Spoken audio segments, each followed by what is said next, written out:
Всем привет! Меня зовут Анастасия Семьина. Добро пожаловать на мой канал. Сегодня со мной друг Макс. Привет! Привет! У Макса тоже есть канал на YouTube, который посвящен преподаванию русского языка. Расскажи, пожалуйста, немного о своем канале. Не выхватывай у меня микрофон, я здесь главная. Да, окей, ты главная. Мой канал, он посвящен русскому языку, но конкретно более такому реальному, естественному русскому языку, где люди могут подхватывать, выцеплять разные слова, где они могут слушать и понимать, что самое главное. Вот, Сторителлинг, это так называется? Ну, сторителлинг — это небольшая частичка его, вот, а в основном это видео, влоги на русском языке, вот, то есть разные материалы, которые должны быть понятны для тех, кто изучает русский язык, так называемый comprehensible input. А сегодня я хочу с тобой поговорить о том опыте, который ты получил, когда ты ездил в Китай работать. Расскажи, пожалуйста, я думаю, это будет интересно многим. Да, я ездил в Китай, я там работал, я был там год. 1 год я провел в Китае. Кем ты работал? Городах. Я работал там учителем английского языка. Да, можете спросить, какого черта, так можно говорить? Русский человек преподавал в Китае английский язык, но да, такое бывает. Я работал с детьми, и это было просто потрясающее время, которое я там провел. И кто были твои студенты? Сколько им было лет? Какие были группы по численности? Расскажи поподробнее. Группы были разные. Я работал в школе, где было 60 человек в классе. Я работал в садике, где было 3 человека в классе. Вот. Но возраст детей был примерно от 2 и до 16 лет примерно. Расскажи подробнее про школу, где в классе 60 человек. Как это осуществляется вообще? Что 60 человек слушают одного преподавателя? Это должна быть огромная аудитория? Это ты говоришь в микрофон или как? Это небольшая территория, у тебя нет микрофона, поэтому я научился, как говорить громко и при этом не напрягать свой голос. То есть могу убрать микрофон? Да. Может убрать микрофон. Соответственно, в Китае очень хорошо с дисциплиной у детей. То есть дисциплина там прям почти идеальная. Не всегда, но чаще всего. То есть не приходится прикрикивать, не приходится как-то... Абсолютно нет. Иногда у меня были проблемы с дисциплиной, но в общем и целом, чем старше класс, чем дети старше, тем они более, так сказать, спокойны и усидчивы. И как часто у них уроки английского? Каждый день? Нет, у них не каждый день, это зависит от учреждения, но у меня был 1 класс в неделю, то есть 1 неделя, 1 класс с конкретной группой детей. Понятно. Было ли у тебя свободное время? Чем ты занимался в свободное от работы время?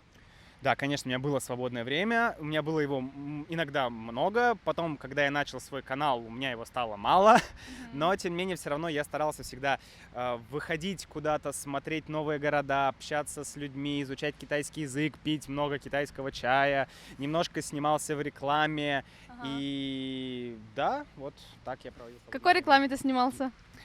Ну, это была реклама шампуня. Шучу. Нет, это была реклама детского садика и реклама китайского чая. Потому что я люблю детей, я люблю чай. А шампунь? Никто не предложил сниматься в рекламе шампуня? К сожалению, нет, потому что... Ты попробуй сам отправить резюме и фотографии, видео, и тогда, может быть, тебе предложат. Мой канал смотрят иностранцы, которые изучают русский. Как ты думаешь, какой главный секрет? Может быть, ты какой-то дашь совет? Какой главный секрет того, чтобы не потерять мотивацию и продолжать изучать русский для тех людей, кто это делает, например, самостоятельно? Потому что в самом начале их пугает обилие окончаний, падежей, глагол движения, все вот это. Какой ты дашь совет людям? Да, это очень хороший вопрос, и совет здесь один. Первое – это в любом деле, будь то изучение языка, будь то тренировка карате или кунг-фу, скажем так, важно просто продолжать. Будут взлеты, будут падения, будет интересно, будет скучно. Все эти моменты идут вот так. И важно помнить, что надо просто продолжать. И если в какой-то момент вы понимаете, что вам совсем скучно, совсем неинтересно, надоело, тяжело, то нужно просто изменить стратегию. Мгм. Нужно переключиться на более... Легкий язык. Да, да, нет, правда, если язык слишком тяжелый, это плохо. Если материалы, которые ты изучаешь, слишком простые, это тоже плохо, тебе скучно.